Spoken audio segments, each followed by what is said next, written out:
Welcome to Daily Dose of Pam with yours truly, Pam. We're going to be doing more podcast episodes. However, as you guys can tell, things are going to be a little different.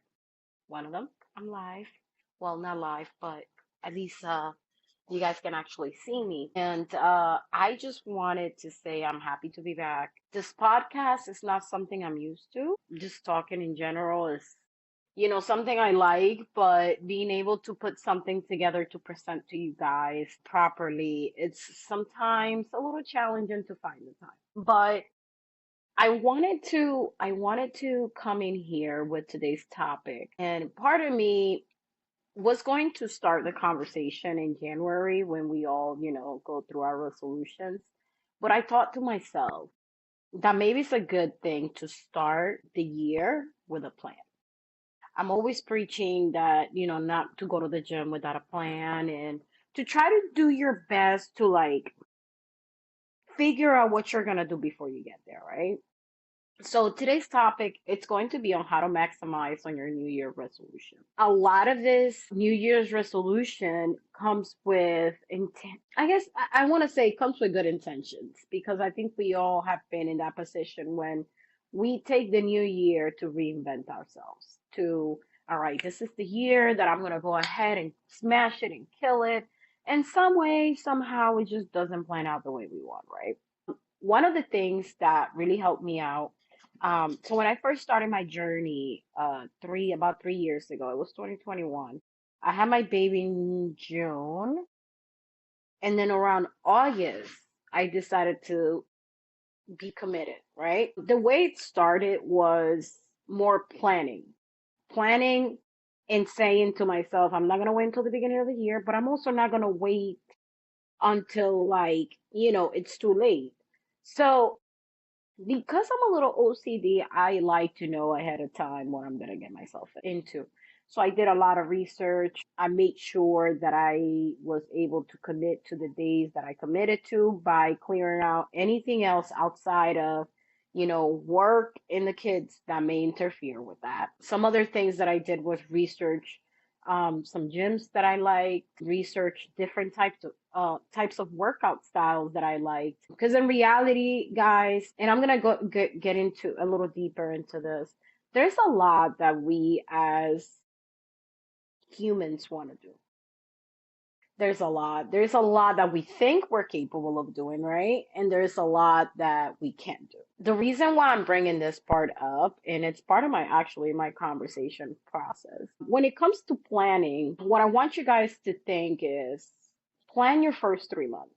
I'm not saying this is going to be your plan for the long run. Don't sit there and unrealistically create a plan that's not going to work for you. Like you're going to diet every day, you're going to do this every day.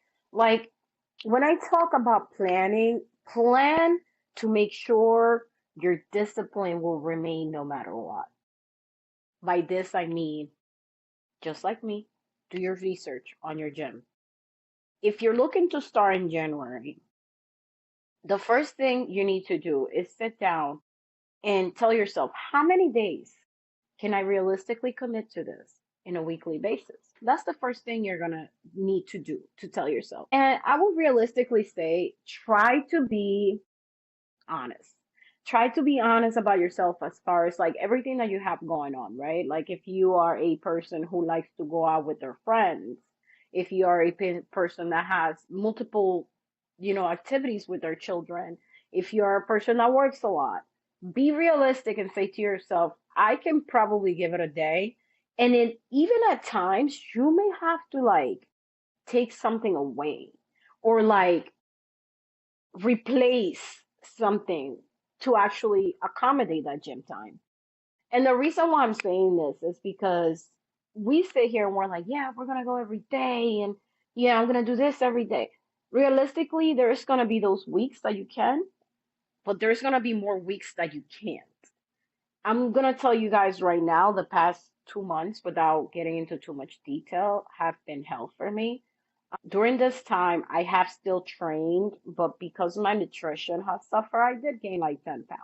Now, not to get off topic too much, but when you're a weightlifter and you gain weight, you start to look like the Hulk. You don't look like, like fat, if that makes sense.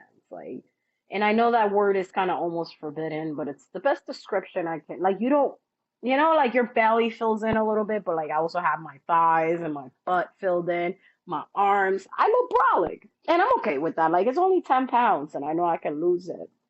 But I'm telling you guys this so you can see how things that may happen in your life may affect your fitness journey, not necessarily for bad or good, but may take you away from that path, right? That path that you thought you created for yourself that you were going to follow no matter what. Like sometimes things come up, you got to go help somebody at the hospital or you got to go away for a few days, you can't make it to the gym. You got to sit down and plan to yourself. I'm going to plan to go to the gym once a week. Once a week, but when I'm home, I'm going to give it 20 minutes and I'm going to do, I don't know, you could pick two exercises. We're not looking for perfection. We're not looking for you to go, you know, head first, dive in, straight out. What we're looking to do is create habits. It's create habits, small habits that will eventually revolve into a bigger, effect. It's kind of like a snowball, right? You start with a little tiny snowball, then you keep adding, and then you keep adding until the thing is humongous. It's the same thing with fitness. Some people like to come into the gym and think that one, nobody can tell them anything. Because if you only saw how many times I try to suggest something to somebody and they're looking at me like I got three heads and like they know everything, yet you look at them and no offense, guys, but if your physique is not showing, it's not correlating with the training you're doing, it's going to be very hard for anybody to believe that you know what you're doing. And this is not the case for everybody, because like me, I gained 10 pounds. I may not look like I've been doing this for a while now, but I have been. And your form, your style, the way you do things, it will show. So when I see people borderline about to hurt themselves, it's usually when I tap in. Not because they look physically like they can't do it, but I've seen girls try to push 200 pounds of, I don't know, hip thrust. And I'm like, girl, you're not even in the same, like in the right form. You're about to be paralyzed. It's just those moments that you're like, as a trainer, you're like, all right, you mean well, but let's slow down. So when we talk about small goals, we talk about, this is when I used to train, this is what I used to tell my clients, right? Pick two things that you think you can do the first month. One has to be nutrition based and one has to be fitness based. Pick two things for the first month. If you say, most people, I recommend that they list sugar. They stop eating sugar for a whole entire month. And then make it to the gym at least 30 minutes one time a week. I don't care when that is, how you get it done, what you do once you get there. But for a whole month, you're going to get used to going to the gym at least once a week. And you're going to not eat anything with sugar, right? Those are usually the two goals I have them commit. Normally, what ends up happening is they either don't stick to it, even though it's just two things that I'm asking for, or they stick to it, but then they start doing extra stuff because now that they stuck to it, I'm gonna continue that. But once you stick to it, you start seeing the little differences if you're really paying attention. Because that's another thing, you gotta be purposeful with your journey and the goals that you're putting for yourself. Like you really don't do anything with just creating this whole plan that you're gonna follow, and you're not even trying to enjoy the journey and learn from it. Um, So when we talk about sugar, the reason why have people pick sugar as one of their goals is because that's the thing that you can change right now where you will see the most. Nutrition wise, in my opinion, every other trainer is different. But in my opinion, sugar is one of those things that you can definitely do that will change, not only like it'll help you lose weight, but it will change your demeanor. You'll have more energy. Your stomach will feel less bloated. Your body will just change, if that makes sense. Like weight wise, it does change too, but there's so much more that comes into your body being able to regulate sugar properly and glucose that you can't really explain unless you're experiencing it. The second part of the gym is the goal once a week. It's because if you do something multiple times for a period of time. I think it was 21 days, 20 days, I don't know, but a month to be a good, if you start doing something for a certain period of time, multiple times, your body starts getting used to it. With this, I want you guys to learn how to teach your body, just like you go to work every morning and you have to get up, and some of you don't even need a clock. You get up, you do what you need to do. You drink a glass of water, you get your date started, get your coffee, you get your healthy meal in. You do what you need to do. But at least you're getting into the rhythm of this is what my body needs to get used to. Because the problem is, guys, and I heard a clip yesterday that I wish I can honestly say to every single one of my clients and even myself back in the days. Like dieting, nutrition, it's something that a lot of people view as, oh my God, it doesn't taste good. Oh my God, but I don't eat this. It's not about what you want. It's not about what tastes good. It's about what your body needs for it to do what you want it to do. You want to get rid of your fupa. You want to get rid of your belly. Cut all that sweet shit out. I mean, you could go get surgery, but if you keep eating the way you're eating, it's just gonna come right back. And the reality is, ladies and gents, there's nobody watching our backs when we're eating besides ourselves and saying, like, if you learn to naturally pick foods that are good for you, you don't have to worry about, oh, I shouldn't be eating this. Oh, I shouldn't be eating that. There was a lot that I've been eating, and yes, I gained 10 pounds, but I still watch what I eat. I gained it because I'm not in a deficit when I should have been on a deficit. I gained it because I'm not doing as much cardio as I was doing. I gained it because instead of going 3 times a week, I've been going 1 time a week. I know exactly why I gained it, and I know exactly how to lose it. And that's the level that small decisions create in the long run, guys.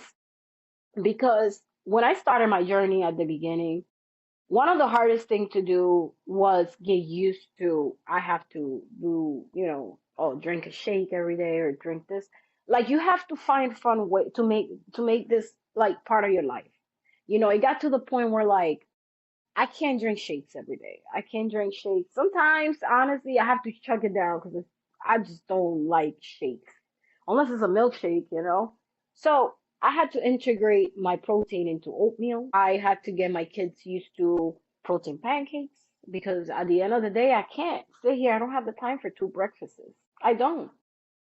So I started cooking for everybody the way I would cook for myself you know I literally had a whole meeting because sometimes my family will guilt trip me when I'm fasting, like, oh, you're not gonna eat with us, like. So it was to the point where like I had a family meeting and I was honest, I'm like, family, I gotta go.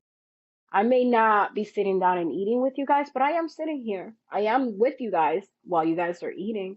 My goals don't allow me to eat with you guys right now, but I am here. I'm having conversations. And I was very honest when I expressed to them that sometimes when they say little things like that, even though it's joking around, it makes me feel like what I'm trying to work towards is being negatively impacted, if that is the case. That's the way you say that word. But yeah, and they understood and they didn't take it the wrong way. And, we moved on from it. As a matter of fact, some of them even want to fast with me. But I say this to say, guys, like sometimes food is not going to taste the way you like to, but it's definitely going to help you get the body you want and feel the way you want to feel. Food and the way it tastes is only something that has been programmed into us from youth, from what your mama fed you, from what your family fed you, culturally, from where you grew up. I mean, I even posted a video the other day. There's different cultures throughout the world that eat different types of diets. Some are higher in fats, some are lower in fat, some are vegetarian only, and they still get the protein and the nutrients they get. And in the same video, it was highlighted that the common denominator was organic food. They all ate things that they grew, things that they raced. They knew exactly what they were growing. There was no pesticides, there were no chemicals, nothing like that. So I want to sit here and if you take anything from this message, calculate your macros. Figure out how much you're supposed to be eating for the goal weight you want to be in. Figure out how you can integrate this calorie amount into your daily meals, whatever that might look like. Honestly, some of you can sit here and eat bread all day and it will still fine. You know why? Because you're probably a track runner and you probably need the carbs because your body's constantly burning energy. And if you don't eat carbs, you're probably going to collapse. Do your research. And I said that statement not to be cocky about my knowledge, but for you guys to understand that just because somebody's eating a certain way doesn't mean they're healthy or not. They're eating according to their training. And that's what happens when you do research. You learn and you start telling yourself, all right, this person does it this way because she's doing that. Like if I'm trying to lose weight, of course I'm going to be cutting fats and things like that. I'm probably going to change to veggie and meats only. It's that simple. It's that simple now. But this is why I want you guys to embrace the little things. Start small, and kind of just take it into that journey. We're coming to my time, but there was one last thing I wanted to talk about, guys. And I only really want to talk about this. Let me see. Because the New Year's brings a lot of people to the gym, right? It brings a lot of individuals to the gym. And while some of us are very excited about that, the same some of us are a little worried. So I'm going to start by saying that to some of us, the gym, it's a safe haven. The gym is a place where we go to decompress, right? The gym is somewhere where we go to drop off negativity, demons, anger, sadness. So you have a lot of emotions at a place like the gym, even though it looks like everybody's on their own little world, right? Because if you look around, everybody is in their headphones, they're, doing their own thing. But I can tell you right now, I can look around and I can tell you almost exactly what's in everybody's head, and it's that they're looking for peace. Whatever problem they're having that day, if they were able to make it to the gym, it's because they needed to.